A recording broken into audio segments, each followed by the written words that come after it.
정부가 탄생했다. 세계 역사상 최초의 무산계급 정권이었다. 지난 20년 동안 낙후된 농업국이었던 이 나라는 앞서가는 공업대국으로 부활하게 된다. 표토르 대제의 개혁으로 시작된 230년간의 노력은 러시아 민족을 무력 아닌 국력만으로 세계 최고의 위치에 올려놓았다. 러시아의 민족은 제2차 세계대전에서 세계 평화를 위한 엄청난 희생을 감수해야만 했다. 전 세계에 막대한 영향력을 행사하며 초강대국의 위치에 오른 소비에트 연방은 20세기 들어 국가 발전을 위한 새로운 노선을 모색한다. 역사상 전무후무한 소련의 새로운 도전은 과연 어떻게 진행될 것인가?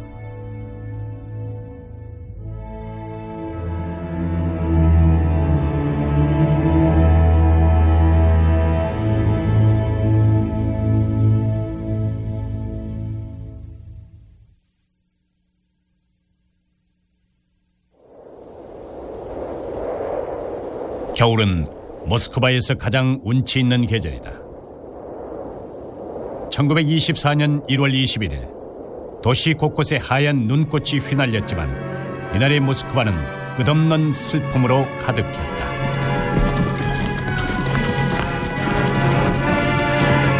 한 해 중 가장 날씨가 추웠던 이날, 수만 명의 노동자와 농민, 군인들은 자신들의 지도자와의 작별을 고하기 위해 길을 나섰다. 소비에트 정권의 창시자인 레닌은 이 신생 정권을 위해 모든 정열을 쏟아부었다. 시베리아로부터 날아드는 바람은 춤추는 꽃잎처럼 휘날렸고 조문객들의 얼굴에는 시리가 가득 차 있었다. 소비에트의 미래는 어떻게 될 것인가? 누가 이들을 이끌고 미완성의 여정을 끝낼 것인가? Мы всю жизнь могли сопротивляться миру только потому, что мы всегда жили вместе. Понимаете, в конце концов, недаром у нас появился социализм. Недаром мы многое сделали вместе. Мы сильны, когда мы вместе, когда мы объединены особой идеей и особой личностью. Нам всегда нужен герой. И за этим героем мы готовы идти до последней черты. 영웅을 숭배하고 영웅을 필요로 하는 나라. 동시에 러시아 민족은 영웅을 배출해냈다. 러시아는 역사적으로 정치가의 개인적인 기질이 나라의 운명에 결정적인 영향을 미쳐왔다. 표토르 대제의 개혁은 러시아와 유럽 강국 간의 거리를 좁혔으며 예카테리나 2세의 개혁은 독자적인 사고를 지닌 지식인을 탄생시켰다. 레닌의 혁명에 대한 집착은 인류를 위해 새로운 길을 개척해야 한다는 역사적인 중임을 맡도록 했다. 레닌이 역사적인 무대에 오르기 전 러시아에는 수많은 공산주의 조직이 출현한다. 그중 여성 공산주의 혁명가인 베라 자수리치는 마르크스에게 편지를 보내 이런 질문을 했다. 당신이 제시한 사회주의라는 것이 러시아에서 실현될 수 있을까요? 이에 마르크스는 사회주의는 우선 유럽의 선진국에서 실현돼야 한다고 답했다. 그 당시 거의 모든 사회주의 신봉자들은 사회주의는 노동자 계급이 주도하는 밑으로부터의 혁명이기 때문에 산업 기반이 발전된 영국과 미국 등 자본주의 국가에서 시작해야 한다고 생각했다. 레닌은 이렇게 생각했다. 차르 시대에는 구역 안에서 경찰권을 행사하던 13만 봉건 영주들이 몇 세기를 유지해왔는데 왜 13만의 충성스러운 당원들을 보유한 우리는 몇십 년도 유지하지 못하는 것일까?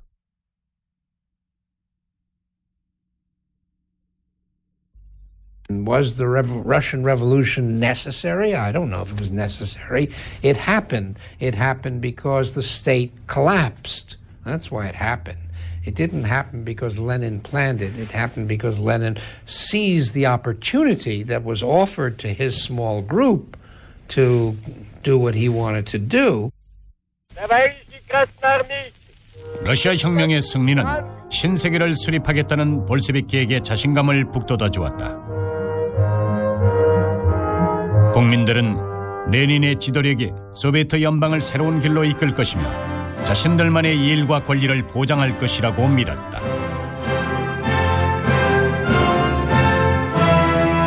그러나 새로운 국가의 수립은 아주 힘든 일이었다. 러시아 혁명 4년 후 구미 선진국들의 봉쇄와 포위 속에서도 국내 반란을 평정한 소비에트 정권은 밑으로부터 불어온 폭풍에 휘말린다.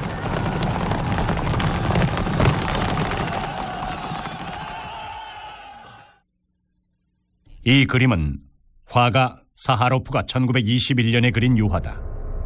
그는 전국을 폭풍 속으로 몰아넣은 상황들을 이 그림으로 표현했다.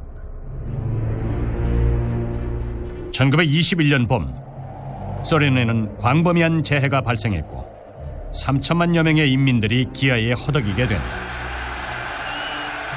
정권 수호를 위해서 전쟁을 막 마친 정권은 전시 공산주의 정책으로 강한 위력을 발휘한다. 이에 소비에트 정권은 농민들의 잉여 곡물을 무조건 정부에 납부하도록 한다. 그러나 이 정책은 농민들의 불만을 샀고 일부 분홍들은 반란을 일으키기도 했다. 러시아 혁명 과정에서 볼셰비키의 든든한 발판이었던 크론슈타트 해병들마저 농민을 지지하는 성명을 발표한다.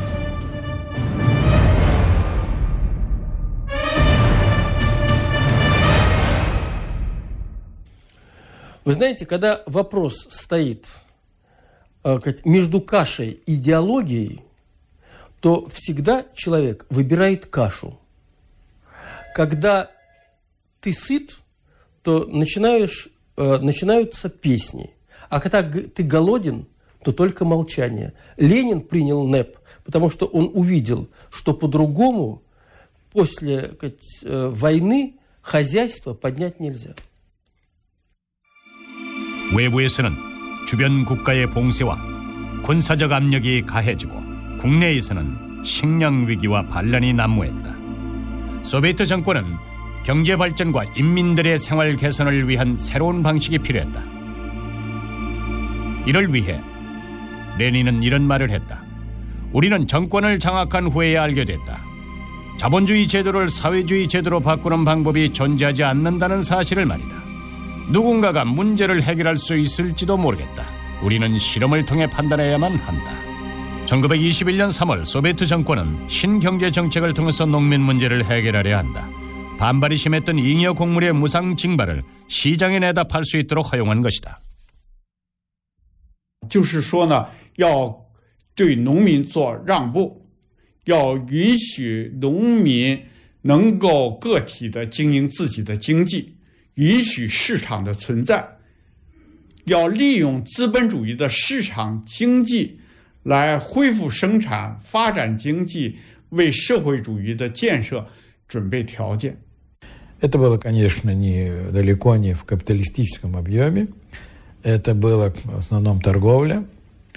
Это было снижение налога. Это было разрешение мелких предпринимателей.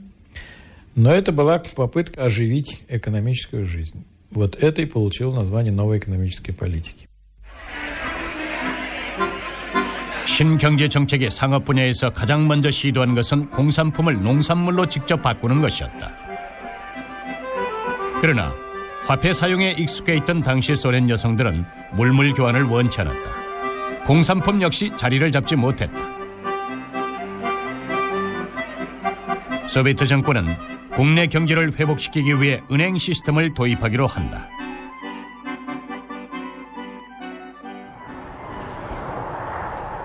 (85년의) 역사를 자랑하는 모스크바 국영 백화점은 오늘날 전 세계 여행객들을 불러 모으고 있다. 하지만 80여 년 전 이곳에서는 외국인을 찾아볼 수 없었다.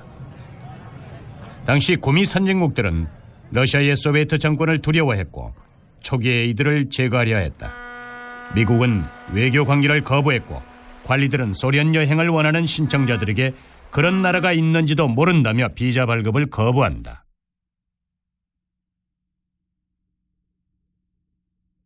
이런 상황 속에서 소련은 외국의 자금과 기술을 얻어낼 수 없었다.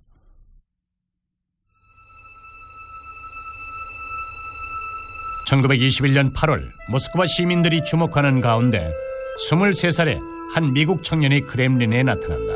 그의 이름은 아먼드 해머였다. 해머의 부친은 미국 공산당 창시자 중 한 명으로 해머 역시 신생 소비에트 정권에 관심이 많았다. 그는 대규모 의료 설비를 들고 소련을 방문한다. 무한한 열정을 품고 있던 젊은 미국 상인은 바로 이 사무실 안에서 레닌의 신경제 정책을 경청한다. 레닌의 정책 중에서 해머가 관심이 있었던 것은 바로 공업 분야였다. 因为我们都知道国内战争打退了外国武装干涉，把外国资本家赶走了。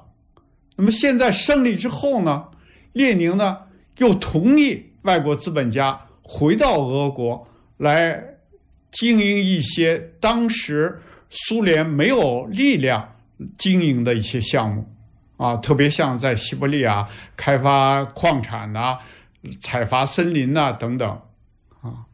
那么这个做法呢，就是这个是非常英明的，是非常有远见的。 10월 28일 외국인에 대한 최초의 특허권 계약이 이곳에서 체결된다. 해머가 성면광산의 경영권을 획득한 것이다.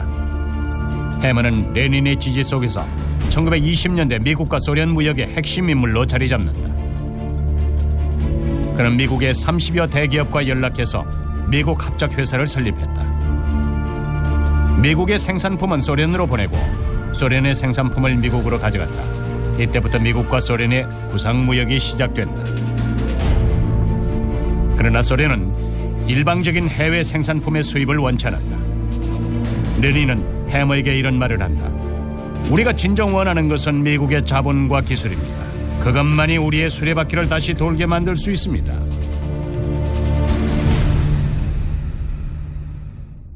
가즈 자동차는 소련 시대 대표적인 브랜드 중 하나다.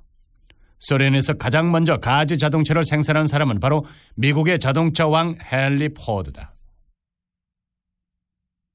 포드는 소련을 공존할 수 없는 적이라고 생각했다.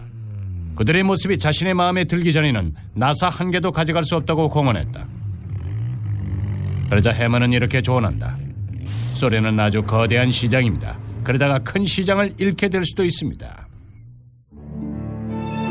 이후 포드는 소련과의 교역에서 만족할 만한 결과를 얻는다. 포드는 고리키시의 자동차 합작 기업을 설립한다. 1932년부터 가즈 브랜드를 단 승용차와 트럭이 매년 10만 대가 출고됐고 소련의 도로를 질주했다.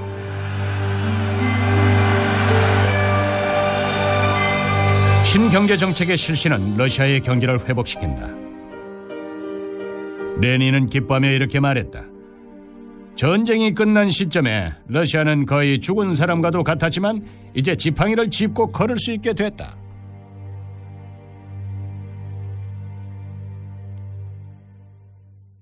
这个结果是什么呢？结果就是说把市场实际上就等于把商品货币市场机制引进到苏联的社会主义建设里面去。这个东西是马克思主义的发展史上，这是一个重大的突破。 1923년 11월 20일 레닌은 소비에트 전체 회의에서 이렇게 말한다. 사회주의는 이제 요원한 미래나 추상적인 환상이 아니다. 신경제 정책의 러시아는 사회주의 러시아로 바뀔 것이다. 이것이 레닌의 마지막 공개 연설이었다.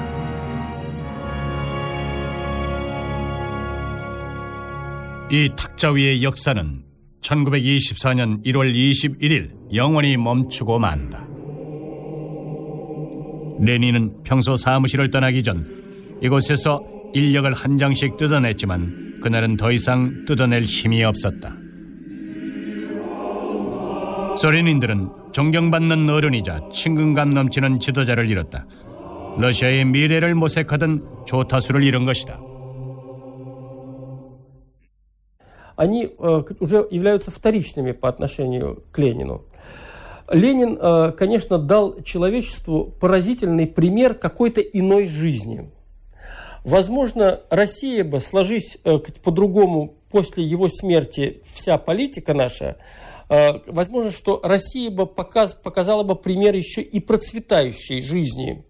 Но этот ленинский, поставленный Лениным эксперимент, к сожалению, оборвался. С моей точки зрения, мир в известной мере лишился определенного шанса на будущее. 그 뒤를 이어 정권을 잡은 사람은 위엄과 결단력의 상징 스탈린이다. 레닌의 이름은 시베리아가 발원지인 레나강에서 따서 만들었다.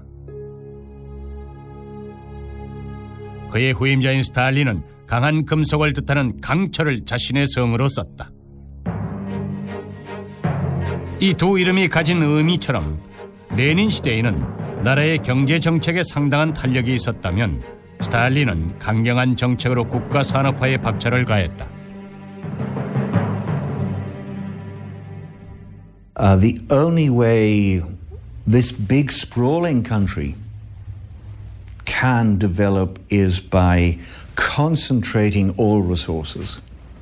We must eliminate the bourgeoisie, we must eliminate the capitalist system, we must get control of all of the resources, including the agricultural resources. 斯大林就认为我的工业化资金只能靠我自己内部来积累，内部来积累呢，那主要当然要来自于农业，所以他就明确提出了一个要共税论，就说要农民呢，就说除了他交的这个粮食就是应该交的国家任务之外呢，在工业品的上，他要把工业品的价格呢定得更高一些，然后这样让農民买东西的时候付出更多的钱，就说通过这样一个方式来积累工业化的资金。 농공업의 가격 차이를 이용해서 산업화 자금을 축적하는 이 정책은 농민의 이익을 보호하던 신경제 정책을 포기하는 것이었다. 이에 스탈린은 이렇게 해명했다. 우리가 신경제 정책을 채택한 이유는 사회주의를 위한 것이었다. 더 이상 사회주의에 도움이 되지 않는다면 과감히 버려야 한다. 스탈린이 볼 때 신경제 정책은 사회주의 산업 건설에 불리한 것이었다. 러시아에게 필요한 건 속도였기 때문이다. 스탈린은 늘 이런 말을 했다. 속도가 늦으면 낙후되며 낙후된 자는 처단해야 한다.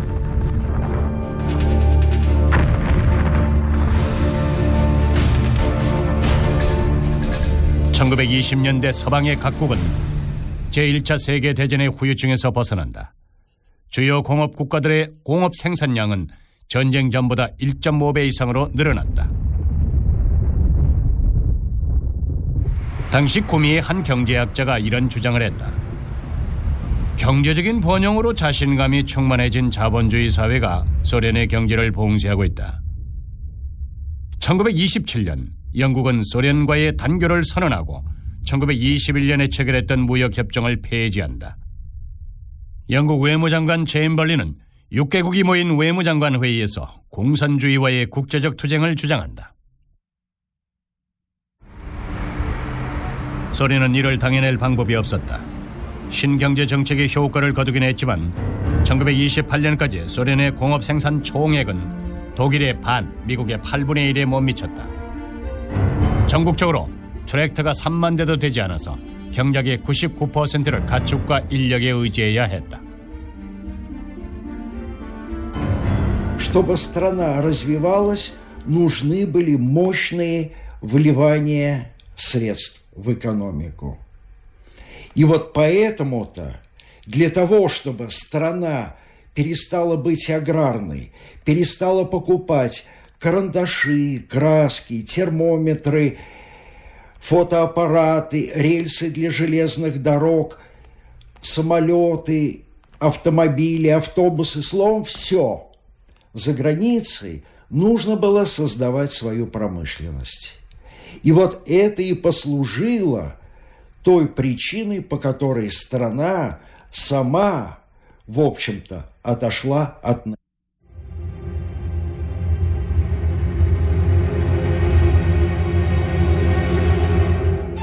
그러나 비슷한 크기의 인접국이었던 중국은 이 강철 같은 지도자의 중공업 우선 정책을 지지했다.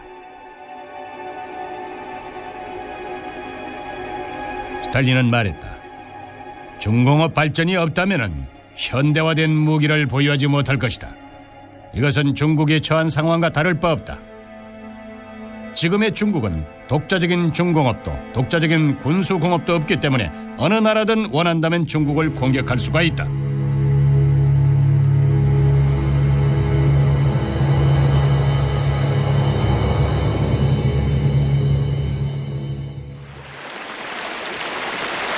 (1929년 5월) 소비에트 제5차 대표대회가 모스크바 대극장에서 거행된다. 논의 내용은 국민경제발전 제1차 5개년 계획이었다. 불이 환하게 켜지고 단상 위에는 커다란 소련의 지도가 펼쳐진다. 보고자들이 건설 공사에 대해서 브리핑을 하면 해당 지점에 밝은 불이 들어온다. 행사가 끝날 때까지 지도 위에는 천여 개의 각종 불빛들이 현란하게 반짝였다.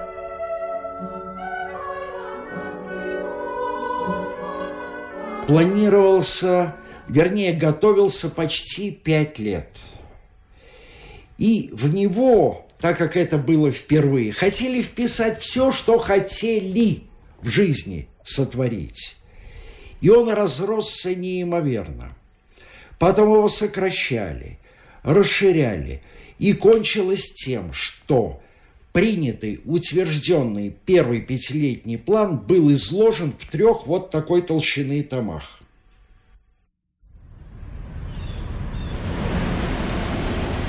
역사상 자국의 발전 과정을 그렇게 세밀하게 기록한 나라는 없었다. 이것은 러시아인들만의 창의력이었다. 그 시대의 모든 생산과 운송, 소비는 모두 국가의 계획에 따라서 운영됐다. 레닌그라드에서 생산되는 단추 한 개 가격이 1루블이면 700리 밖에 있는 모스크바에서도 1루블이며 동쪽 끝에 있는 블라디보스토크에서도 1루블이었다. 러시아의 미래와 수십 년 동안의 흥망성쇠는 모두 엄격한 계획 경제와 밀착되어 있었다.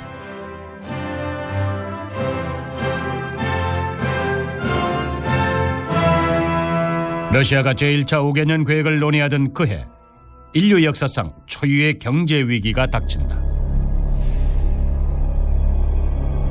1929년 10월 24일부터 뉴욕 증시가 미친 듯이 폭락하기 시작했다. 그 위기는 전 세계로 퍼져 모든 자본주의 국가를 휩쓸었다. And it was a global recession.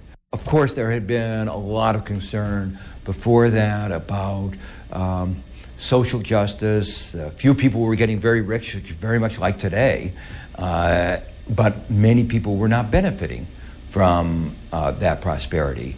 The inequality in the United States then was at a very high level. Interestingly, we're now getting back to that same very high level. There's an interesting historical parallel. But with this crash of the economy, it was very clear that capitalism wasn't delivering in the way that many people had hoped. There was a role for government. 제1차 세계대전에서 구미 선진국의 손실은 1,700억 달러였지만 1929년부터 1933년까지 전 세계가 입은 손실은 2,500억 달러에 달했다. 이 위기는 모든 자본주의 세계를 경악시켰고 자유시장 경제의 폐단을 확실하게 보여줬다. 그러나 독자 노선을 걷고 있던 소련은 제1차 5개년 계획의 지도 아래 비약적인 발전을 이뤄낸다. 이때부터 구미의 자본과 기술 인재들은 소련에 관심을 가지기 시작했다. 세계 최대의 이민 국가인 미국에서도 해외 이주 현상이 나타났고 10만 명의 미국인들이 소련으로 이주를 신청했다. 斯大林的公开言论里面，我没看到他说什么要用西方的技术。整个5年计划或者5年计划以前，用粮食从农民那边征收大量粮食，征收来干什么？就是用来出口混汇，然后用这个去进口国外的技术，国外的这些设备进口了以后，但是国内他们不会运用，所以他讲技术决定一切的时候，就是我现在从国外买进的那么多设备，我这些设备，你得有人去掌握它。 트랙터는 긴 세월 동안 산업화의 상징이었다. 그것은 농업의 생산력을 극대화시킨 도구였기 때문이다.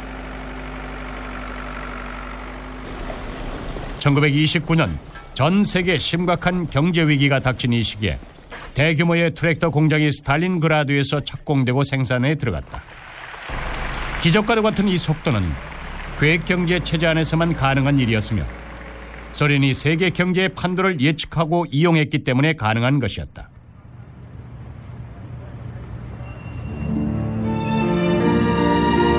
트랙터 공장을 건설한 사람들 중에는 미국인과 독일인도 있었다. 미국 건축가들만도 730명에 달했다. 스탈린은 당시 미국의 대통령 루즈벨트에게 이렇게 말했다. 러시아 대기업의 3분의 2는 미국의 기술을 이용한 것입니다. 1932년 당시에 러시아의 중공업 분야의 각국 전문가들은 6,800명에 달했다. 구미 국가들의 몰락과 뚜렷이 비교되는 것은 러시아 국민들이 보여준 뜨거운 열정이었다.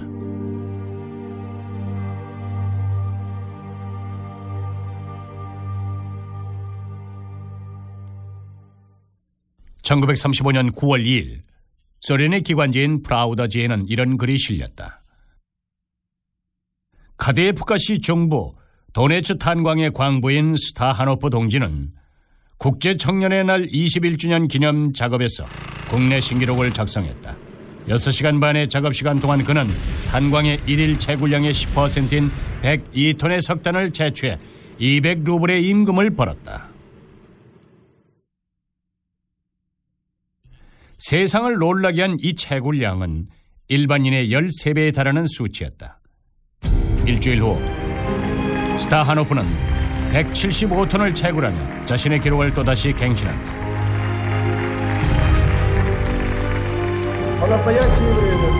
스타하노프는 더 이상 일반 광부의 이름이 아니었다. 그는 러시아의 공업화 과정에서 생산기술 혁신운동을 이끌어 나간다. 제2차 5개년 경제계획 기간 동안 공업 노동률은 목표였던 63%를 넘어 82%나 성장하게 된다.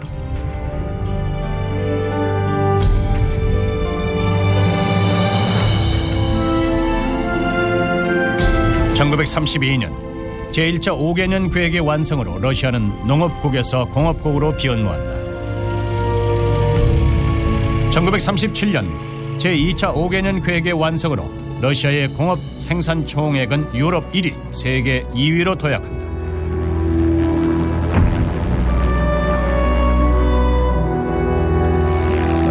Россия в 1929 году не упускала ни одного самолета, ни одного комбайна, ни одной машины. 1941 год, спустя 10 лет, встретили лучшей техникой, которая оказалась мощнее всего потенциала, завоеванного Гитлером в Западной Европе.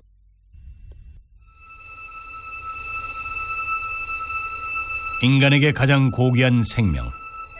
생명은 모든 인간에게 단 하나뿐이며 인간의 인생은 순식간에 지나간다. 인간이 지난 세월을 돌아보며 후회가 없다면 죽음을 앞에 두고 이렇게 말할 수 있을 것이다. 나는 내 모든 생명과 열정을 세상에서 가장 위대한 사업인 인류 해방과 투쟁을 위해 바쳤다.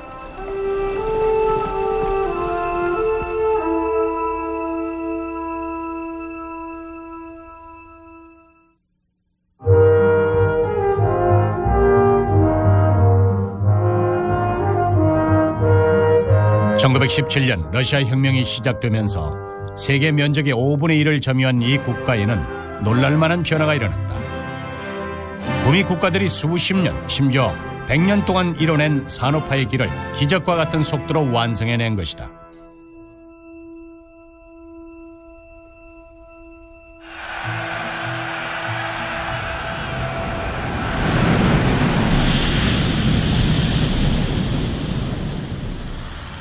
소련이 독자적으로 채택한 계획이라는 방식에 서방 세계의 관심이 쏠렸다. 1930년대 서방의 인사들이 소련으로 건너와 경험을 쌓았고 미국의 한 기자는 소련에서 돌아와 이렇게 말했다. 난 실현 가능한 미래를 보고 왔습니다. 계획이라는 단어는 순식간에 최첨단을 의미하는 명사가 되어버린다. 바로 국가의 역량을 이용해서 경제 생활에 거시적인 통제를 가하는 것이다. 그중 가장 성공한 것은 미국의 루즈벨트 대통령의 뉴딜 정책이다. 자유시장 경제에 정부가 관여하는 방법으로 미국의 경제를 되살려낸 것이다. Всем известна английская писательница Агата Кристи. У нее есть очень известный роман «Убийство в Восточном экспрессе». В самом начале этого романа герои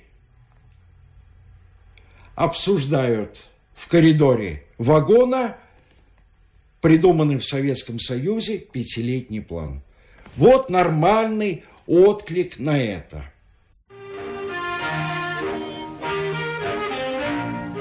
러시아의 성공은 전 세계의 이목을 집중시켰다. 성공의 영광 뒤에는 빠른 산업화가 가져온 문제점들이 자라고 있었다. 한 달 임금보다 많은 돈을 지출해서 전화가 달린 숙소를 기술자에게 제공하고 각종 기구들을 구비해 주었다. 가족 부양증을 지급하고 극장 두 곳에는 영구 고정 좌석을 배치했다. 이 모든 것은 러시아 산업화 노선의 정신적인 지주였던 스타하노프가 얻은 보상이다. 그러나 대다수의 사람들은 많은 보상을 받지 못했다. 수많은 농민들은 여전히 궁핍한 생활 속에 있었다.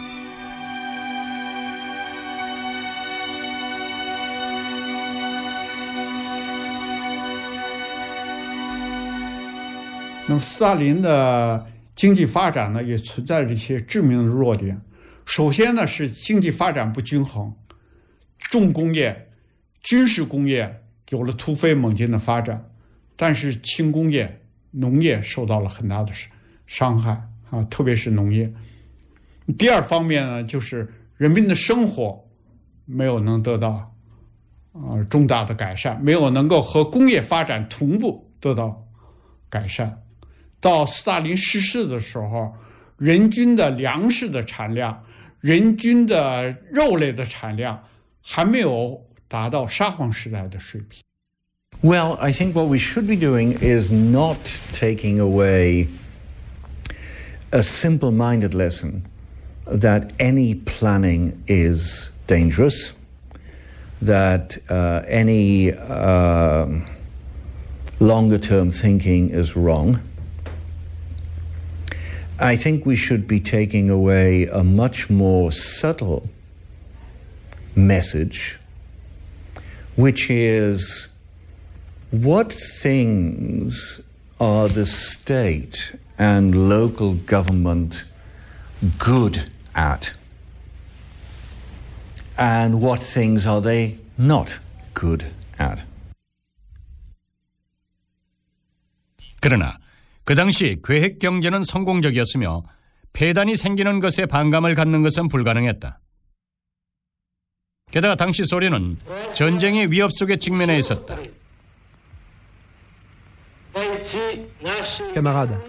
경제 위기에서 탈피하기 위해 독일, 일본, 이탈리아 같은 나라들은 파시즘이란 전체주의 정권을 수립한다. 소련이 제2차 5개년 계획을 완수한 1937년 중국은 힘겨운 항일 전쟁을 시작했고 스탈린이 줄곧 우려해오던 전쟁의 불꽃은 이 광활한 토지로 번져왔다.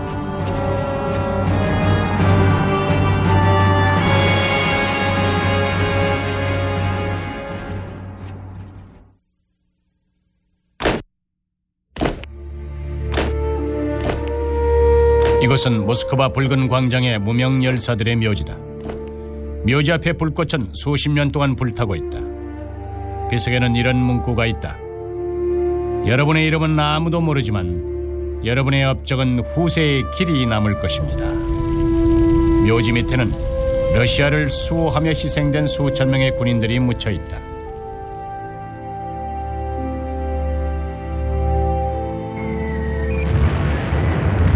1939년 제2차 세계대전이 발발하고 1941년 6월 22일 독일군이 소련을 공격했다. 소련군은 일주일 동안 100만 이상의 병력 손실을 입었고 서부의 공업지역마저 파괴된다. 히틀러는 미소를 머금은 채 모스크바의 붉은 광장에서 경축 행사를 거행한다. 그러나 그의 미소는 곧 사라지고 만다. 소련의 반격이 시작된 것이다. 히틀러는 서부 공업기지를 잃은 러시아가 어떻게 갈수록 강해지는지 이해할 수 없었다. И все-таки мы сумели благодаря первой пятилетке сделать самое главное – заложить основы тяжелой промышленности.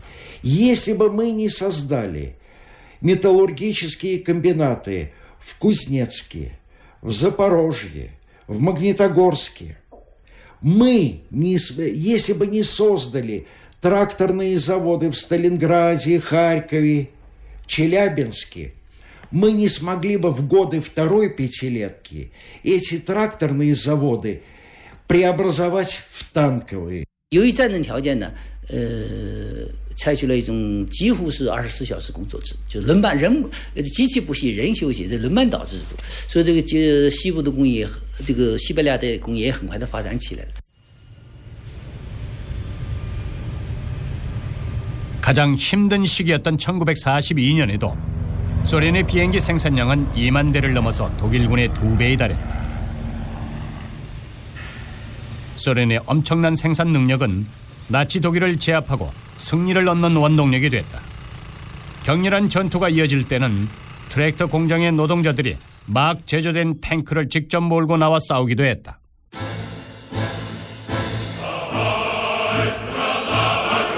(1945년 5월 1일) 소련은 세계대전에서 최후의 승리를 거둔다. 소련의 붉은 군대가 베를린을 공격했고 독일 국회 꼭대기에 붉은 깃발이 꽂혔다. 소련과 독일 간의 전쟁에서 독일이 입은 병력의 손실은 무려 100만. 이것은 독일의 2차 세계대전 총 사상자의 73%에 달하는 것이었다.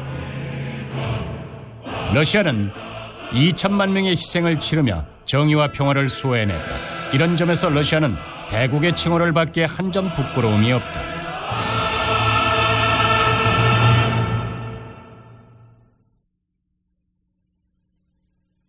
독일군의 패배가 확정된 1945년 2월 미국의 루즈벨트, 소련의 스탈린, 영국의 처칠이 얄타에 모여서 전후 세계의 판도를 확정하는 회담을 갖는다.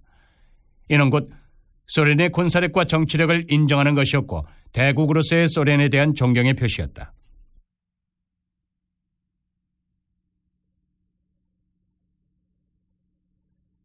(20세기) 중반 미국과 소련은 수십 년 동안 전 세계의 미래를 주도한다.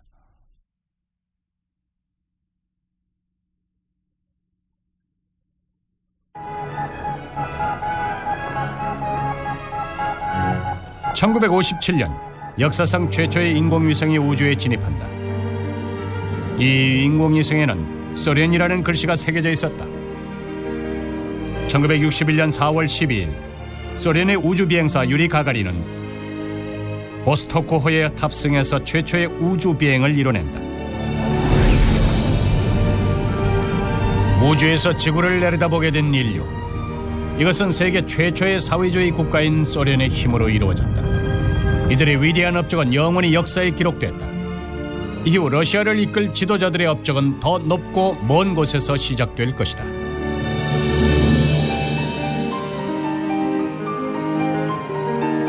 (50년) 동안 봉인되어 있었던 이 책은 프랑스 문학의 대부인 로맹 롤랑의 작품이다. 1935년 로맹 롤랑은 고리키의 요청으로 러시아를 방문해 환호를 받는다. 그에 그는 스탈린에게 이런 내용의 편지를 쓴다. 전 수많은 장애물과 끊임없이 투쟁해 오면서 용감하고 질서정연하게 신세계를 건설 중인 강대한 국가를 보았습니다.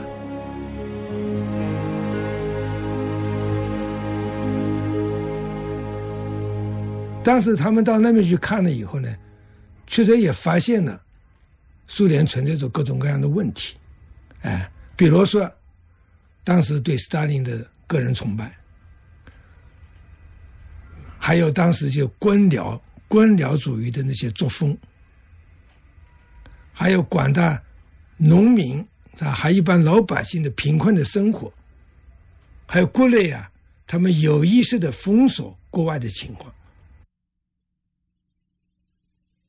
로맹 롤랑의 일기 속에는 이런 내용이 있었다. 현 정책에는 부정적인 요소들이 내포되어 있다. 그건 불가피한 것들이다. 난 세상의 더 아름다운 미래는 소련의 승리와 함께 할 것이라고 믿고 있다.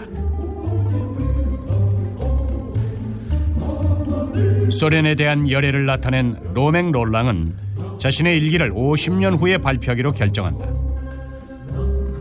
그는 소련이 50년 후에는 그런 문제들을 해결할 것이라고 믿고 있었다.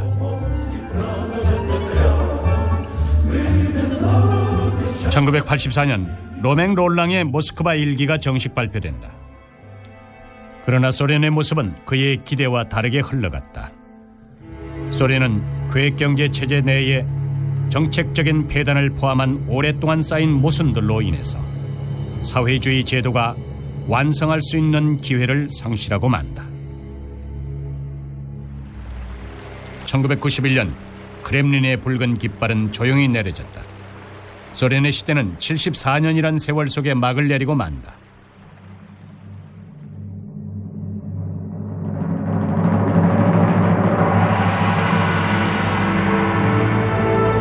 소련의 놀라운 발전 과정은 20세기 세계가 주목한 하나의 큰 사건이었다. 이 위대한 실천을 통해서 얻은 경험은 인류에게 귀한 교훈이 됐다. 역사를 판단하기 위해서는 넓은 시각으로 세상을 바라봐야만 한다. 사회 변혁의 완성은 단기간에 이루어질 수 없기 때문이다. 수십 년, 수백 년, 심지어 더 오래 걸릴 수도 있다. 이 위대한 민족에게 있어 좌절이란 새로운 출발을 의미한다. 이제 러시아는 다시 일어나 새로운 민족 부흥의 길을 찾아가고 있다.